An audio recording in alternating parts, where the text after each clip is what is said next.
Do you think that Israel should stop the bombing in Beirut? Would that be a help? Thank you, Press. Minister, what do you think? Thank you, Press.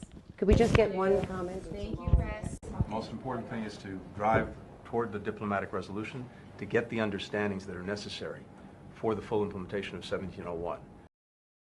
Jordan is an essential partner for the United States in the region on so many issues, and of course, a critical partner in trying to provide the support that Palestinians so desperately need in Gaza. And we're working very closely together on maximizing that support, and Jordan has played a remarkable leadership role in doing that. We've had very good and important conversations this week, including this morning, on ending the war in Gaza and charting a path for what comes next.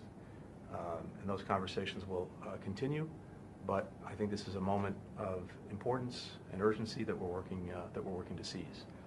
I also had the opportunity to speak to Prime Minister Mikati in Lebanon, and there too we have a sense of real urgency in getting to a diplomatic resolution and the full implementation of UN Security Council Resolution 1701, such that there can be real security along the border between Israel and Lebanon, and people both sides of the border can have the confidence to be able to return to their homes.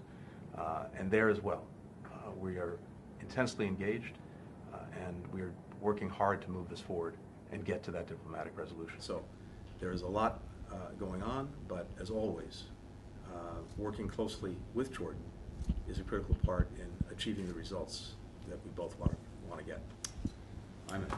Thank you. Good morning to you all. Tony, good to see you again. And as you said, it is critical that we continue to engage. We count a lot on your role.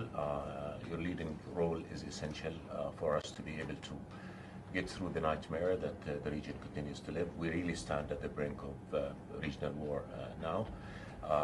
The only path to save the region from that is for Israel to stop the aggressions on Gaza, on Lebanon, stop unilateral measures, illegal measures on the West Bank that is also pushing the situation towards the abyss. We want this to end, and we want to be able to get to a place where we can really talk about achieving a just and lasting peace that will guarantee the security of all. But we meet at a very, very critical moment. As you mentioned, the humanitarian situation is really difficult. We look at northern Gaza now, where we do see ethnic cleansing taking place, and that has got to stop.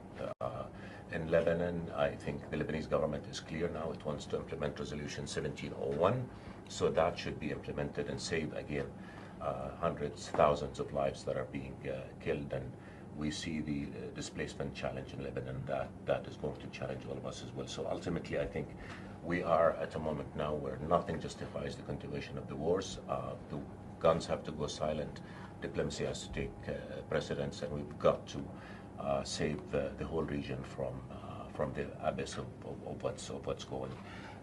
Your role is critical, and this is we continue our engagement with a view to making sure that things do not get any worse. But I think of utmost important right now as we speak is to address the situation in northern Gaza, where we see the siege on the Kamal Adwan hospital. Again, nothing justifies that. It's getting worse, unfortunately, every time we meet, not for lack of us trying, but because we do have an Israeli government that is not listening to anybody, and that has got to stop. So I hope today we'll be able to continue our conversations, again, in the very frank and open manner in which we always talk.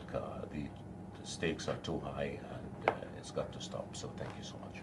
Mr. Secretary, Minister, Mr. Secretary, do you think that Israel should stop the bombing in Beirut? Would that be a help? Thank you, Press. Minister, what do you think? Thank you, Press.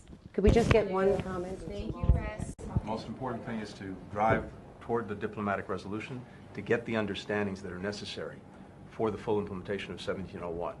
And the sooner we're able to do that, the sooner we're able to get a resolution. Meanwhile, we want to see civilians protected. We want to make sure that Lebanese armed forces are not caught in the crossfire, and certainly we want to make sure that in places like Beirut there is a real effort to make sure that people are not harmed, that civilians are not caught up in this crossfire. Minister Thank you, Sabadi. Press. Thank you, Press. Minister Sabadi, comment. The aggression in Lebanon has to stop immediately. implementation, Lebanon is ready to implement 1701. That will guarantee the security of all. My short answer is yes, it's got to stop